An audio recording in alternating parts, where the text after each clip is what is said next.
Morning बच्चों, कैसे हैं आप। आई होप कि आप सब लोग ठीक होंगे और आपकी प्रिपरेशन भी अच्छी चल रही होगी।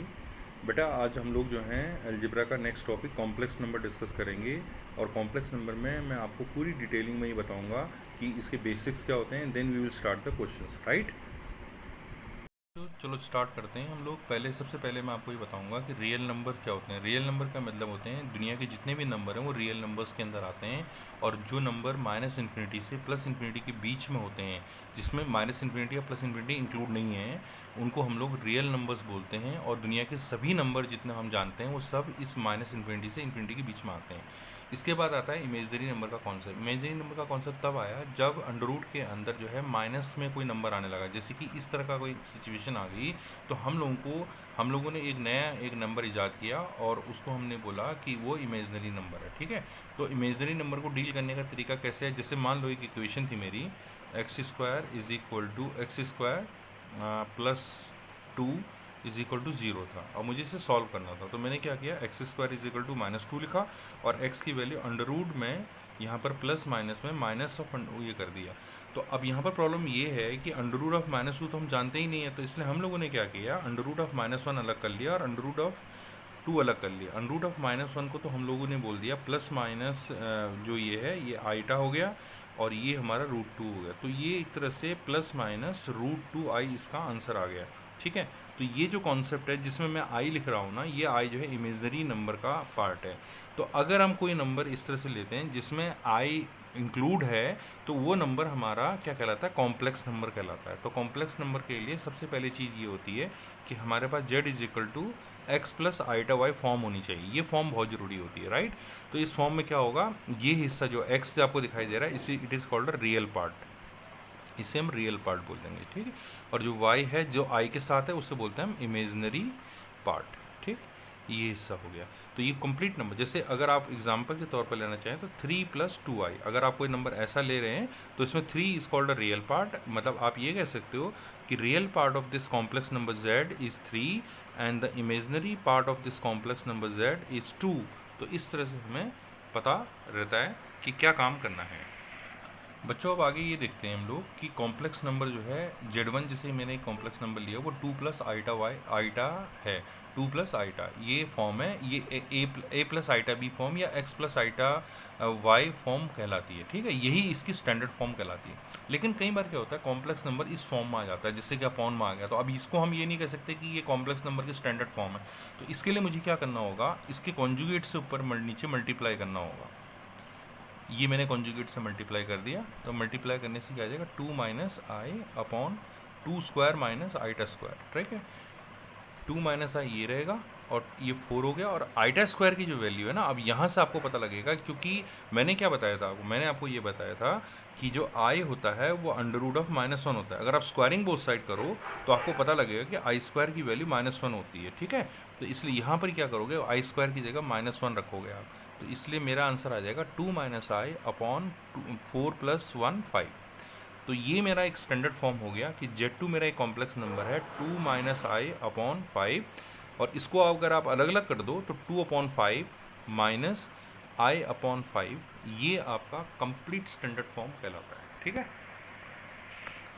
अब हम डिस्कस कर लेते हैं कि अगर दो कॉम्प्लेक्स नंबर एक दूसरे के इक्वल हैं तो क्या होता है। तो उस केस में क्या होता है, जैसे मान लो ये मेरा कॉम्प्लेक्स नंबर है x + आइटा y। ठीक है, और एक दूसरा कॉम्प्लेक्स नंबर है a + आइटा b। तो ये दोनों कॉम्प्लेक्स नंबर आपस में एक दूसरे के इक्वल हैं। तो मेरे को क्या निकालना है, x और y की वैल्यू निकालनी। क्वेश्चन है मेरा कि क्या आप x और y निकाल सकते हैं। तो मैं क्या करूँगा, इसका जो रियल पार्ट है, मतलब real part of Z1 must be is equal to real part of Z2।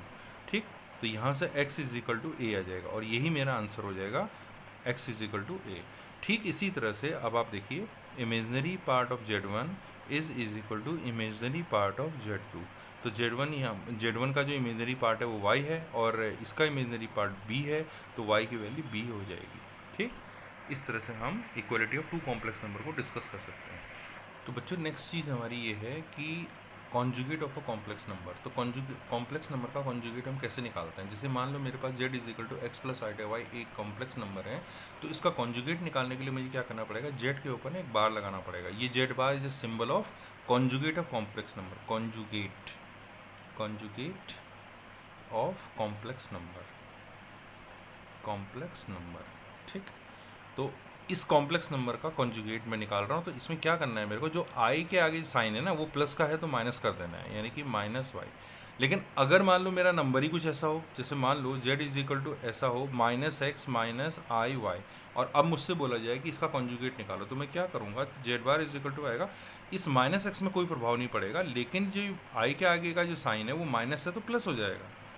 तो ये हमारा यहाँ पर ध्यान देने वाली बात है कि कॉम्प्लेक्स नंबर का जो कॉन्जुगेट है वो किस तरह से निकाला जाता है। अब कुछ प्रॉपर्टीज़ को डिस्कस कर लेते हैं, जैसे कि मान लो Z1 और Z2 एक दूसरे के साथ मल्टीप्लाई हो रहे हैं, ठीक है, और अब आप इसका होल कॉन्जुगेट निकालना चाहते हो, तो आप इसको ऐसे लिख सकते हो, Z1 conjugate into Z2 conjugate. Similarly अगर ये डिवाइड में है, ठीक, और अब आप कॉन्जुगेट निकाल रहे हो तो आप ऐसे लिख सकते हो, Z1 conjugate upon Z2 conjugate, इस तरह से। इसी तरह से अगर कोई नंबर k किसी कॉम्प्लेक्स नंबर के साथ मल्टीप्लाई में है और अब आप उसका कॉन्जुगेट निकाल रहे हो, तो उस केस में k पर इसका कोई प्रभाव नहीं पड़ेगा और केवल ये हो जाएगा k times of z conjugate, ठीक। तो ये कुछ प्रॉपर्टीज़ हैं जो हमें कॉन्जुगेट के बारे में कुछ पता होनी चाहिए, राइट बच्चों। अब नेक्स्ट टॉपिक जो होगा ना वो होगा modulus of a complex number. ये भी एक टॉपिक है मॉडुलस। तुम इसका मॉडुलस कैसे निकालेंगे, जेड एक कॉम्प्लेक्स नंबर है, एक्स प्लस आइटा वाई है, इसका मेरे को मॉडुलस निकालना है, तो मुझे क्या करना चाहिए, इसका जो सिंबल है वो है इस तरह से, modulus of complex number is equal to under root of real part का square into plus imaginary part का स्क्वायर।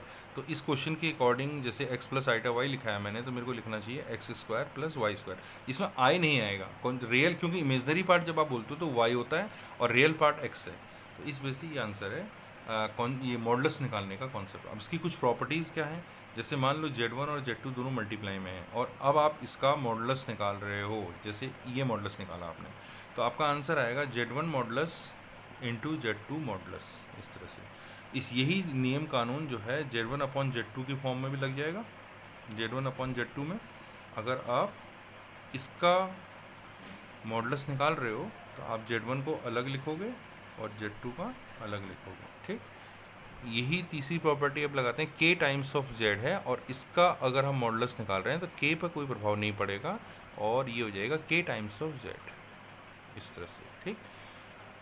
तो ये चीज़ें मुझे ध्यान रखनी है कि मॉडुलस कैसे निकालना है और क्या प्रॉपर्टी होती है इसमें, ठीक है। अब हम डिस्कस करेंगे कि geometrical interpretation of complex number क्या होता है। ज्योमेट्रिकल इंटरप्रिटेशन का मतलब होता है कि ज्योमेट्रिकली मैं किसी complex number z is equal to x plus iota y को कैसे डिनोट कर सकता हूँ, ये मतलब होता है।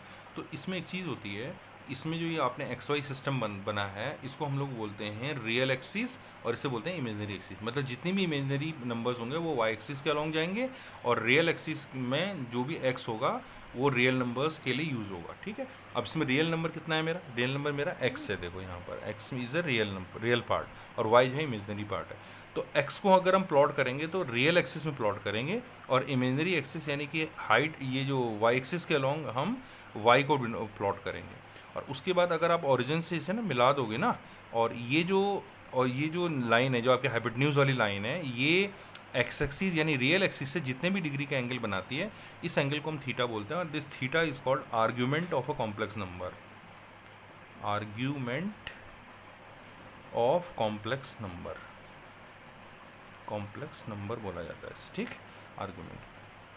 अगर आपको किसी कॉम्प्लेक्स नंबर का आर्गुमेंट निकालना हो तो उसके लिए आपके पास फॉर्मूला है tan theta is equal to y upon x.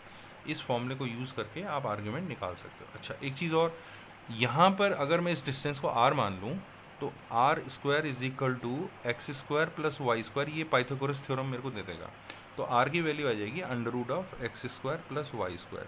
तो ये तो मैंने अभी देखा था कि मॉडुलस के लिए मैं ये यूज़ कर रहा था, तो ये मॉडुलस जो है बेसिकली कहलाएगा इसका हाइपोटेन्यूज। तो इसका जो हाइपोटेन्यूज है वो बेसिकली इसके modulus of this complex number को डिनोट कर रहा है, ठीक है।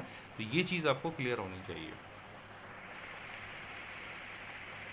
बच्चों हम नेक्स्ट फॉर्म करेंगे polar form of the complex number. तो polar form of complex number करने के लिए वही मैंने रियल एक्सिस और इमेजिनरी एक्सिस बना ली और अपने complex number z is equal to x plus iota y, जो मेरा कॉम्प्लेक्स नंबर था x प्लस आइटा वाई, ये जो कॉम्प्लेक्स नंबर था इसको मैंने ज्योमेट्रिकली यहाँ पर प्लॉट किया।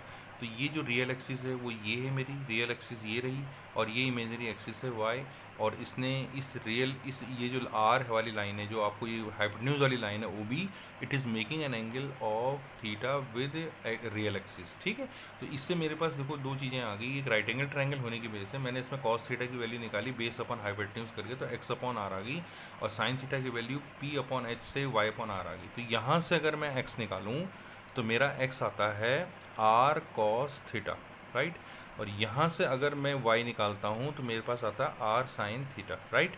तो अब ये मेरा कॉम्प्लेक्स नंबर था। ये फॉर्म जो है, ये जो फॉर्म दिख रही है ना आपको इसमें, जिसमें x और y नहीं, इसको बोलते हैं कार्टेशियन फॉर्म। कार्टेशियन फॉर्म मतलब फॉर्म है, मतलब फॉर्मूला लिखने का तरीका। ठीक है, अब मान लो मैं इसको पोलर फॉर्म में कन्वर्ट करना चाहता हूँ, तो मैं क्या करूँगा, मुझे इस x और y की वैल्यू यहाँ कॉपी कर लेनी है। तो x था मेरा r cos थीटा, और ये i तो रहेगा, और y की जगह आएगा r sin थीटा। तो अगर आप इसमें से r कॉमन ले लेते हो ना, तो ये आता है r cos थीटा, r फिर ब्रैकेट में cos theta plus iota sin theta. तो ये जो फॉर्म है, this form is known as polar form, इसको पोलर फॉर्म के नाम से जाना जाता है, राइट। ये आपको ध्यान रखना है। तो पोलर फॉर्म में देखो दो चीज़ों की बड़ी ज़रूरत है, एक थीटा की ज़रूरत है, एक आर की ज़रूरत है। और थीटा निकालना मैंने पहले बता रखा है, y इज इक्वल टू, मतलब अगर आपने टेन थीटा निकालना है तो y अपॉन एक्स होगा, और r निकालने के लिए under root of x square plus y square होगा। ओके बेटा, थैंक यू फॉर टुडे।